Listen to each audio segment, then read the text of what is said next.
Right. ప్రస్తుతం breaking news అయితే చూస్తూ ఉన్నాము. ఢిల్లీ, దేశ రాజధాని ఢిల్లీలోని పాలెం ప్రాంతంలోన ఘోర అగ్ని ప్రమాదం అయితే చోటు చేసుకుంది. మరి ఈ ప్రమాదంలోని కొంతమంది సజీవ దహనం అయిపోయారు అనే వార్త అయితే వినిపిస్తూ ఉంది. అక్కడ ఉన్న వారందరూ కూడా అక్కడ ఈ దృశ్యాన్ని చూసి భయభ్రాంతులవుతున్న పరిస్థితి కనిపిస్తుంది. దీనికి సంబంధించి రెస్క్యూ ఆపరేషన్ ఎలా జరుగుతోంది? అసలు ఆ భవనం ఎలా తగలబడింది? దీనికి సంబంధించి డీటెయిల్స్ ఇవ్వడానికి మా కరెస్పాండెంట్ ఆదిత్య ఉన్నారు. ఆదిత్య, ఏంటి పరిస్థితి? అసలు ఎలా మంటలంటుకున్నాయి ఆ బిల్డింగ్‌కి?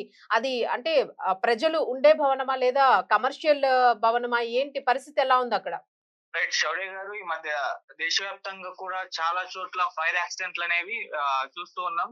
హ్మ్. భారీ భారీ అగ్ని ప్రమాదాలే సంభవిస్తూ ఉన్నాయి. మన హైదరాబాద్ లోనే ఒక 2, 3 మంత్స్ బ్యాక్ చూసుకుంటూ వస్తే వరుసగా కొన్ని అగ్ని ప్రమాదాలు సంభవించాయి. నాంపల్లి ఇన్సిడెంట్ గావచ్చు, లేకుంటే జూబ్లీహిల్స్ చెక్ పోస్ట్ దగ్గర షాపింగ్ మాల్ ఫైర్ యాక్సిడెంట్ గురి అవ్వడం గావచ్చు, ఇక్కడ అమీర్‌పేట్‌లో ఒక్కడ ఫైర్ యాక్సిడెంట్ గావచ్చు. హ్మ్. అలాగే మన పాత బస్తీలో ఒక ఫ్లోర్ కాలిపోవడం, ఇటువంటి చాలా సందర్భాలు, చాలా ఫైర్ యాక్సిడెంట్‌లకు గురవ్వడం అయితే చూస్తూ ఉన్నాం. హ్మ్. సో మేజర్‌గా ఎందుకు జరుగుతున్నాయంటే షార్ట్ సర్క్యూట్ అని చెప్పేసి కారణం చెప్పడం, ఆ తర్వాత వేరే వేరే రీజన్స్ అక్కడ ఉండడం అనేది ప్రధాన కారణంగా భావిస్తున్నారు. అయితే ఇప్పుడు దేశ రాజధాని ఢిల్లీలో కూడా ఒక ఘోర అగ్ని ప్రమాదం అయితే చోటు చేసుకుంది. అది కూడా పాలం అనే ఒక ప్రాంతంలో. హ్మ్.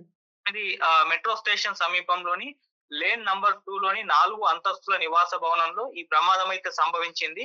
ఈ ప్రమాదంలో 6 వ్యక్తులు మంటల్లోనే సజీవ దహనం కావడం అనేది ఇప్పుడు దేశవ్యాప్తంగా అందరినీ కూడా తీవ్ర దిగ్భ్రాంతికైతే కలిగించిందని చెప్పుకోవాలి. హ్మ్. మృతుల్లో మళ్ళీ ఒకే కుటుంబానికి చెందిన వారు ఉన్నట్టుగా కూడా ఒక ప్రైమరీ ఇన్ఫర్మేషన్ కూడా అందింది. ఓకే. అయితే మంటలు వేగంగా వ్యాపించడంతో వారు కూడా బయటకొచ్చే అవకాశం లేక లోపలే చిక్కుకుపోయారు. సో మనకు తెలిసిందే, ఒక్కసారి ఫైర్ యాక్సిడెంట్ గురైతే పొగలు కమ్ముకుంటాయి, ఊపిరాడదు, స్పృహ కోల్పోతారు. ఇటువంటి పరిస్థితులు ఉంటాయి. సో హ్మ్. అందుకోసం ఇక్కడ ఈ మంటలు వేగంగా వ్యాప్తి చెందడంతో అసలు వాళ్ళు కూడా బయటకు రాలేని ఒక పరిస్థితిలో అయితే ఇరుక్కుపోయారు. అసలు ప్రమాదానికి గల కారణం ఏంటి అనేది ఒక్కసారి మనం గమనిస్తే, భవనమేమో గ్రౌండ్ ఫ్లోర్ లోని ఒక కాస్మెటిక్ షాప్ లో మొదట మంటలు చెలరేగాయి. అంటే గ్రౌండ్ ఫ్లోర్ లో కాస్మెటిక్ షాప్ అయితే ఉంది. అక్కడ మొత్తం కూడా మంటలైతే రావడం జరిగింది. దుకాణంలోని రసాయనాలు, ఆ పర్ఫ్యూమ్ బాటిల్లు, ఓకే. ఇటువంటివన్నీ ఉండడంతో ఇవి సులభంగా మంటలు అంటుకునే వస్తువులు. సో హ్మ్. ఇవి ఉండడం వల్ల మంటలు ఇంకా వేగంగా వ్యాప్తి చెందాయని చెప్పేసి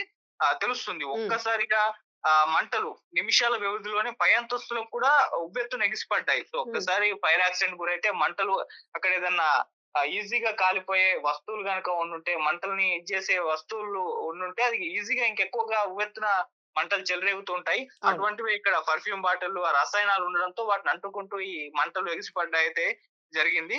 సో ఒక్కసారిగా అలా మంటలు రావడంతో దట్టమైన పొగ మొత్తం భవనం మొత్తాన్ని కూడా కమ్మేసింది. మొత్తం బ్లాక్ పొగ అక్కడ రావడం హ్మ్. అయితే జరిగింది. సో అలా మొత్తం కూడా పొగ కమ్మేయడంతో అక్కడున్న నివాసితులు ఊపిరి పీల్చుకోవడానికి కూడా తీవ్ర ఇబ్బందులు పడ్డారు. సో వెంటనే అటు అగ్నిమాపక సిబ్బంది ఇన్ఫర్మేషన్ అందుకుంది. హ్మ్. దాదాపు 30 అగ్నిమాపక వాహనాలతో ఆ ప్లేస్‌కైతే వాళ్ళు చేరుకున్నారు. హ్మ్. సో అటు మొత్తం కూడా ఏరియా చూసుకుంటే ఇరుకైన సందులు, హ్మ్. సో దగ్గర ఇది దగ్గర ఇండ్లు అటువంటివే ఉన్నాయి. ఇప్పుడు మీరు చెప్తున్నది యాక్చువల్‌గా కమర్షియల్ బిల్డింగ్ స్పేస్ కాదు. బట్ కిందన మనం ఏదైతే కింద స్పేస్ ఉంచుతామో షాప్స్‌కి అలాంటి స్పేస్. ఇప్పుడు మీరు అబ్జర్వ్ చేస్తే హైదరాబాద్‌లో కూడా కింద కమర్షియల్ స్పేస్ వాడుకుంటారు. పైన పైన నివాసం నివాసాలుంటూ ఉంటుంటారు. ఉంటాయి. అవును. అవును. అటువంటివి కామన్‌గా పెరిగిపోయాయి. ఇప్పుడు అటువంటిదే ఇది అని కూడా హ్మ్. మనకు తెలుస్తూ ఉంది. కింద హ్మ్. కమర్షియల్ స్పేస్ ఉంది. హ్మ్. సో పైన వాళ్ళు రెంట్‌కి తీసుకోనో లేకుంటే ఓన్ బిల్డింగో నివాసం అయితే ఉంటున్నారు. సో ఉంటున్నారు. అటువంటి ఒక బిల్డింగ్ దీన్ని అబ్జర్వ్ చేస్తే. హ్మ్. సో అలా అగ్నిమాపక సిబ్బంది దాదాపు 30 వాహనాలతో ఆ ఘటనా స్థలానికైతే చేరుకున్నారు. అయితే ఓకే. అక్కడ ఇరుకిరుకు ప్లేస్‌లు ఉండడంతో కాస్త వాళ్ళకు సహాయక చర్యలకైతే కాస్త ఆటంకం అయితే కలిగింది. అయినా కూడా దాన్ని ఎదుర్కొన్నారు. తీవ్రంగా శ్రమించారు. మంటలు మొత్తాన్ని కూడా అదుపులోకి తెచ్చే ప్రయత్నం హ్మ్. ఇప్పటికి కూడా చేస్తూనే ఉన్నారు. హ్మ్. ప్రస్తుతం అయితే అక్కడ ఇంకా సహాయక చర్యలు కొనసాగుతూనే ఉన్నాయి. భవనం లోపల ఇంకెవరైనా చిక్కుకున్నారనే కోణంలో కూడా గాలింపు చర్యలైతే చేపట్టారు. అంటే ఎంతమందున్నారు? ఎంతమంది ఇప్పుడు అక్కడ చనిపోయారు? ఇంకెంతమంది మనం కాపాడే అవకాశం ఉంది? అనేది ఇప్పుడు దానికి సంబంధించి అయితే హ్మ్. ఎంక్వైరీ కూడా అక్కడ నడుస్తుంది. వాళ్ళని రెస్క్యూ చేసే ఆపరేషన్ అయితే ఇంకా కంటిన్యూ అయితే అవుతుంది. అయితే ఇప్పుడే ఒక కొలిక్కయితే రాలేదు. అక్కడ ఎంతమంది లోపలున్నారు? హ్మ్. ఎంతమంది ఈ ఇన్సిడెంట్‌లో చనిపోయారు అనేది పూర్తిగా కొలిక్కయితే రాలేదు. అంటే ఇప్పటి వరకున్న ఇన్ఫర్మేషన్ ప్రకారం అయితే 6 చనిపోయారని చెప్పేసి నిర్ధారించారు. మన నాంపల్లిలో జరిగిన ఇన్సిడెంట్ కూడా చూసుకుంటూ వస్తే హ్మ్. కన్ఫర్మ్‌గా ఎంతమంది చనిపోయారని చెప్పలేదు. సో వాళ్ళు ఇంతమంది లోపల ఇరుక్కుపోయారని చెప్పేసి వాళ్ళు ఇన్ఫర్మేషన్ ఇచ్చారు. హ్మ్. వాళ్ళలో ఎంతమంది చనిపోయారు? ఎంతమంది బతుకున్నారనేది ఆ తరువాత వాళ్ళ ఆపరేషన్ కంటిన్యూ అవుతున్న కొద్దీ మనకు తెలియడం జరిగింది. ఇప్పుడు ఈ భవనంలో కూడా మరి ఎంతమంది ఉన్నారో తెలీదు. సో, 6 అయితే చనిపోయారని చెప్పారు. మరి ఇంకా ఉన్నారా చిక్కుకుపోయి హ్మ్. మరి వాళ్ళు కాపాడగలరా అనేది సో, వాళ్ళ రెస్క్యూ ఆపరేషన్ కంటిన్యూ అవుతుంది కాబట్టి సో, ఆ తరువాత మనకు తెలిసిపోతుంది. సో, హ్మ్. వాళ్ళందరిని కూడా అయితే డెడ్ బాడీలు బయటకు తీస్తారు. లేకుంటే వాళ్ళని కాపాడి వాళ్ళని బయటకు తీసుకొచ్చే ప్రయత్నం చేసి హ్మ్. ఆహ్, ఆస్పత్రికైతే పంపిస్తారు. సో, అటువంటి ఆపరేషన్ ఇంకా కంటిన్యూ అవుతున్న నేపథ్యంలో మంటలైతే కంట్రోల్‌లోకొచ్చాయి. అయినా కూడా మంటలు కంట్రోల్‌లోకొచ్చినా ఆ స్మెల్ ఉంటుంది. అవును. ఆ పొగ విపరీతంగా వ్యాప్తి ఊపిరాడకుండా చెందుంటుంది. ఉంటుంది. హ్మ్. ఆ! ఊపిరాడని ఒక పరిస్థితి ఉంటుంది గాబట్టి, సో, వాటన్నిటిని కూడా వాళ్ళు సిబ్బంది మొత్తం కూడా ప్రయత్నాలు చేస్తుంది. లోపలికెళ్ళి వాళ్ళని రెస్క్యూ చేసే ప్రయత్నం, లేకుంటే వాళ్ళ డెడ్ బాడీలని బయటకు తీసే ప్రయత్నం అయితే హ్మ్. జరుగుతుంది. మరి సాయంత్రానికల్లా కంప్లీట్‌గా దీనికి సంబంధించి ఒక అప్‌డేట్ అయితే వస్తుంది. ఇది అంటే హ్మ్. ఎందుకీ జరిగింది? హ్మ్. ఎలా జరిగింది ఫైర్ యాక్సిడెంట్ అని జెప్పేసి. మామూలుగా వాళ్ళు షార్ట్ సర్క్యూట్ అని జెప్పేసి అంటే ఎక్కడ ఫైర్ యాక్సిడెంట్ జరిగినా ఫస్ట్ రీజన్ వాళ్ళు జెప్పేసి షార్ట్ సర్క్యూట్ అయ్యుంటుంది అన్న ఒక అనుమానాలు ఎక్స్‌ప్రెస్ చేస్తూ ఉంటారు. అవును. ప్రతిసారి ఎక్కడ జరిగినా కూడా షార్ట్ సర్క్యూటే అయిందని చెప్పేసి చెప్తారు. ఆ హ్మ్. తర్వాత దాని రీజన్స్ వాళ్ళ ఎంక్వైరీలో తర్వాత మిగతావన్నీ కూడా తెలిసిపోతాయి. ఇక్కడ హ్మ్. నాంపల్లిలో వాళ్ళేం చెప్పారు షార్ట్ సర్క్యూట్ అని మొదట చెప్పారు. తర్వాత చూసిన తర్వాత గ్రౌండ్ ఫ్లోర్‌లో అసలు పర్మిషన్ లేని కెమికల్స్ ఉన్నాయి. అవి ఇంకా ఎక్కువగా మంటలను వ్యాప్తి చెందించాయి. అక్కడ అసలు పర్మిషన్ లేదు.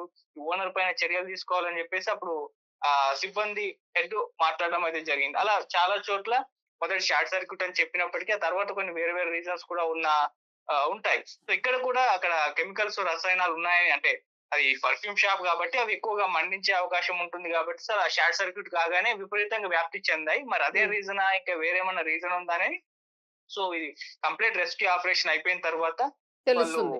ప్రెస్ మీట్ పెట్టయితే చెప్తారు. సో, అప్పటి హ్మ్. వరకైతే వెయిట్ చేద్దాం. చూద్దాం మరి రైట్. ఇంకెంతమంది అలాగే ఆదిత్య లోపలికెళ్తున్నారో. ఒకటి క్లియర్ చేయండి. పక్కన ఇంకేమైనా భవనాలకి ఇది మంటలు పాకినియి అంటే దాదాపుగా మీరు 30 వాహనాలన్నారు.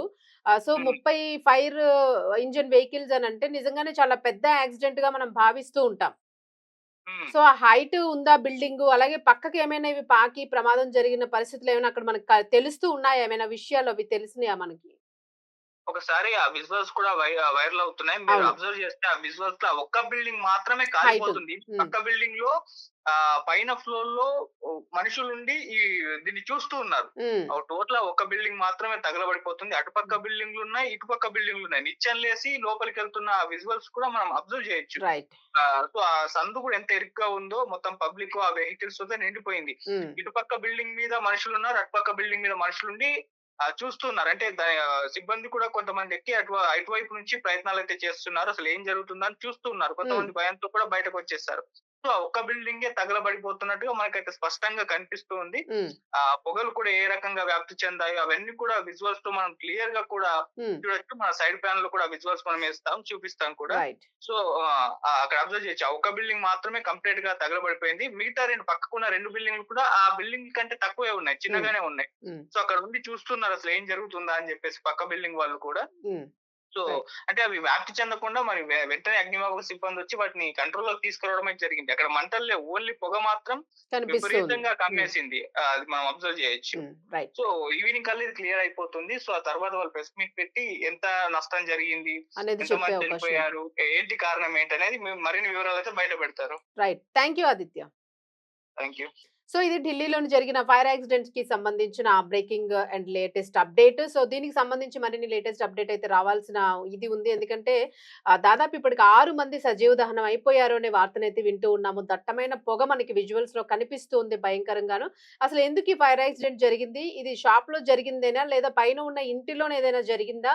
అసల బిల్డింగ్ మొత్తం గూడాను 30 వాహనాలంటే ఇది అసలు సింపుల్ విషయం కాదు. చాలా పెద్ద స్థాయిలోనే ఈ యాక్సిడెంట్ అనేది జరిగినట్లుగా అర్థమవుతుంది. సో, దీనికి సంబంధించి ప్రస్తుతం రెస్క్యూ ఆపరేషన్ అయితే జరుగుతోంది అని చెప్పేసి మా కరెస్పాండెంట్ చెప్పడం జరిగింది.